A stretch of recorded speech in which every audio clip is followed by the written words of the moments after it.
Hello guys, how are you. I hope कि आप सभी लोग अच्छे होंगे। मैंने अपना न्यू यूट्यूब चैनल बनाया है जिसका नाम रखा है मैंने सानू सेल्फ स्टीम। सानू तो मेरा नाम है और सेल्फ स्टीम जिसमें कह सकते हैं कि एक व्यक्ति के रूप में आप स्वयं का आदर कैसे करते हैं। ये है सेल्फ स्टीम का अर्थ, जिसको हम ये एक भाषा में कह सकते हैं कि आत्म प्रतिष्ठा। फ़िलहाल जो हमारा मैं वीडियो डाल रहा हूँ, मैं चाहूँगा कि आप लोग उसे लाइक करें, शेयर करें, कमेंट बताएं कि किस प्रकार की वीडियो बन रही है, कैसी वीडियो आ रही है। वैसे हर प्रकार की वीडियो डाल सकता हूँ, पढ़ाई से रिलेटेड भी है, सॉन्ग से रिलेटेड भी है, या जो भी होता है वो उस तरह की वीडियो डालूँगा। लेकिन आप लोगों का जो कमेंट है वो मुझे ज़रूरी देखना है कि मुझे कुछ पता चले कि वीडियो सही बन रही है कि कुछ गलत हो रही है, कि मुझे बताएं तो मैं इसमें और एक्सचेंज करूं, कुछ और डेवलप करूं।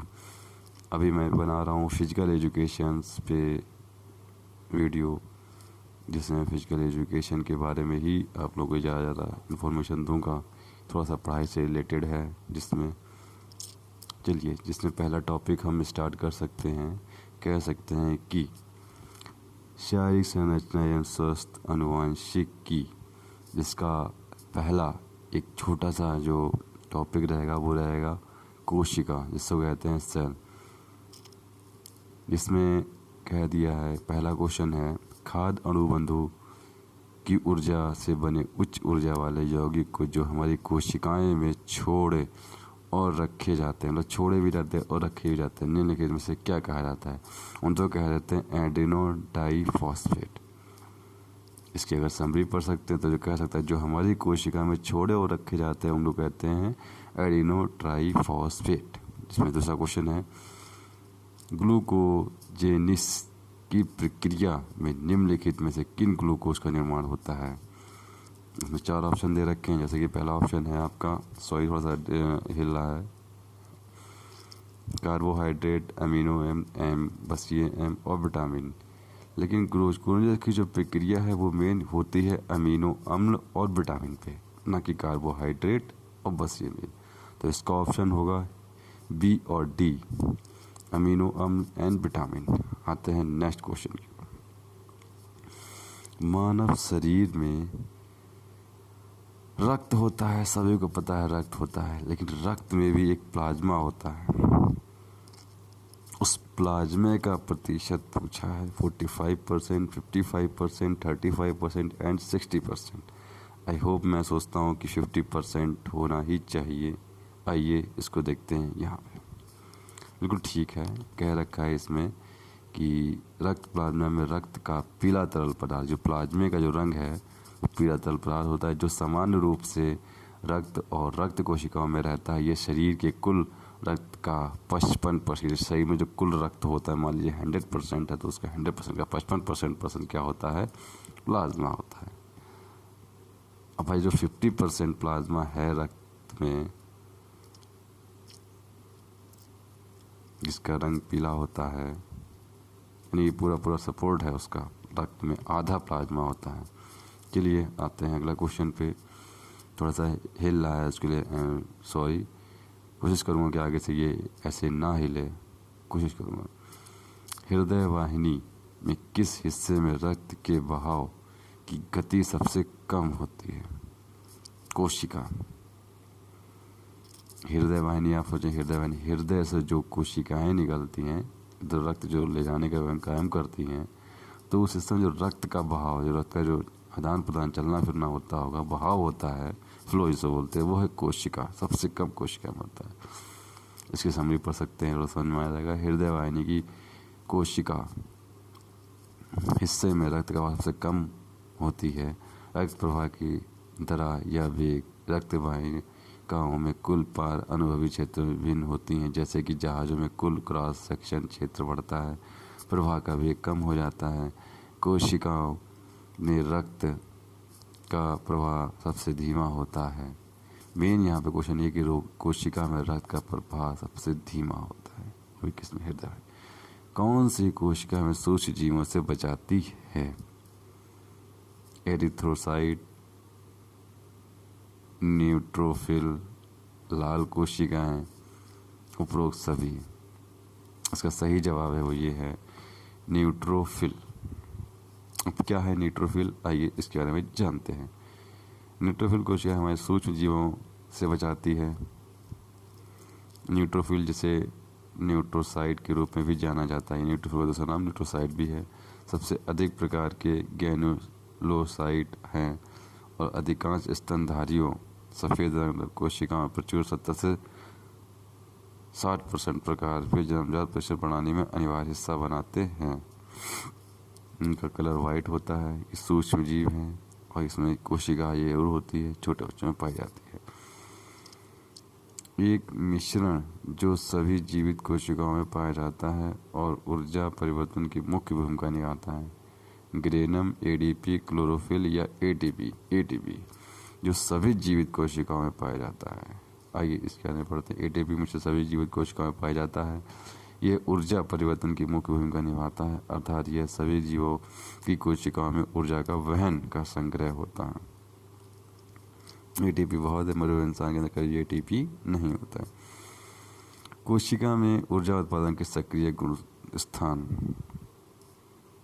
हम यहाँ पे नाभिक दे रखा है, गुणसूत्र दे रखा है, गोल्जी उपकरण देखा, माइक्रोकांडिया है। हम अपना जो साइंस लगाते हैं, आई थिंक यहाँ पे माइक्रोकांडिया होना चाहिए था। आइए चलिए इसको देखते हैं। सही है, सही गैस किया है। यहाँ पे माइक्रोकांडिया ही दे रखा है। माइक्रोकांडिया समस्त कोशिका द्रव्यांतर का सूक्ष्म आणविक थैलिया। माइक्रोकांडिया ऊर्जा पैदा करने का मुख्य केंद्र है। कोशिका में बिजली घर के रूप में भी जाना जाता है। बिजली का कोशिकाओं में बिजली का घर कहा जाए तो माइक्रोकांडिया ही बुलाता है। एटीपी उस स्थान पर स्थापित करते हुए जहाँ उसकी आवश्यकता होती है। शरीर क्रिया विज्ञान का अध्ययन क्या कहलाता है? शरीर क्रिया विज्ञान का अध्ययन क्या कहलाता है? मानव शरीर संरचना, मानव शरीर के अंगों क्रिया, शारीरिक गतिविधि या मानव प्रकृति। शरीर क्रिया विज्ञान कहलाता है मानव शरीर के अंगों की क्रियाओं को ही हम कहते हैं शरीर क्रिया विज्ञान।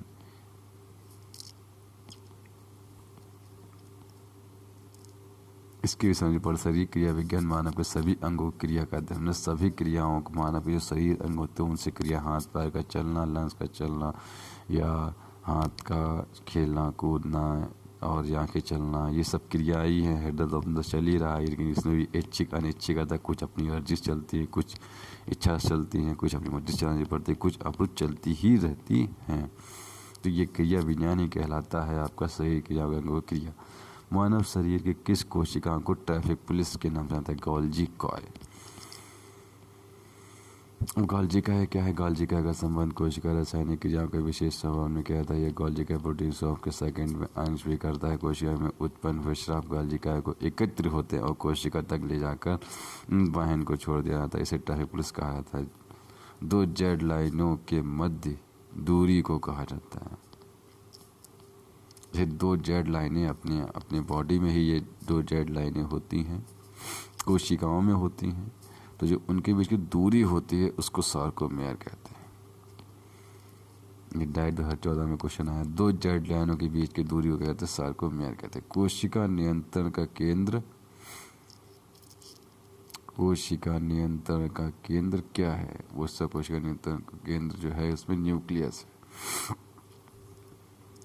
जिसको हम कह सकते हैं न्यूक्लियस, यानी कि न्यूक्लियस सेंटर, केंद्रक कहते हैं। क्या कह रहा है इसमें? कोशिका केंद्रित दबी हुई गोल एवं अंडाकार चपटी और संरचना पाई जाती है जिसे केंद्रक कहता है, जिसके द्वारा कोशिका में होने वाली समस्त जैविक क्रियाओं को नियंत्रण कहता है। इस कारण इस कोशिका को नियंत्रण कक्ष भी कहते हैं। माइक्रोकांडिया को ये भी कहा जाता है कोशिका का कैसे ऊर्जा, हाँ यही है, कोशिका का ऊर्जा केंद्र। माइक्रोकांडिया कोशिका का ऊर्जा केंद्र कहा जाता है। जीवन के लिए आवश्यक विभिन्न रासायनिक क्रियाओं करने के लिए माइक्रोकांडिया एटीपी के रूप में ऊर्जा प्रदान करता है। माइक्रोकांडिया जो ऊर्जा प्रदान करता है वो किस रूप में करता है? एटीपी, एडियो ट्राइफॉस्फेट के रूप में।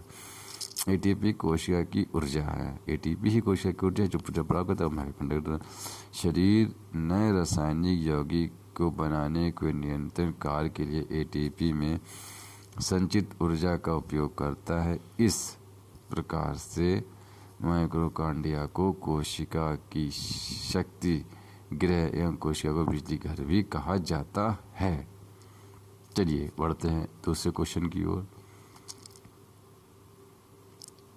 जिसमें कह रहा है निम्नलिखित में से किसको आत्महत्या की थैली कहा जाता है। लाइसोसोम्स को आत्महत्या की थैली कहा जाता है। और क्यों कहा जाता है, आइए इसके बारे में पढ़ते हैं। लाइसोसोम झिल्ली से ढकी छोटी थैलियां हैं जिनमें एंजाइम विद्यमान रहता है जो प्रोटीन तथा लिपिड को तोड़ने और सक्षम है। लाइसोसोम्स में पाए जाने वाले एंजाइम विघटनकारी होने के कारण विभिन्न पदार्थों एवं पाचन हो करते हैं। यहाँ तक कि कुछ एंजाइम तो अपनी कोशिका के कोशिकांगों को पाचन कर देते हैं जिससे स्वयं कोशिका ही नष्ट हो जाती है। इस कारण से लाइसोसोम्स या लैन काय को आत्महत्या की थैली भी कहते हैं। प्लाज्मा में कितने प्रतिशत पानी होता है? आई थिंक 70% और 90%। जो प्लाज्मा में जल जो होता है वो 90% जल होता है। प्लाज्मा हल्के पीले रंग का तरल पदार्थ होता है। प्लाज्मा के मध्य से लवण, वसा, ग्लूकोज, एमिनो एसिड, अन्य पोषक पदार्थ ऊतक तक पहुंचाते हैं। ऊतक तक पहुंचाता है वो प्लाज्मा ही है। पहले है रक्त, अब रक्त में भी है प्लाज्मा, अब प्लाज्मा में भी जो है जल।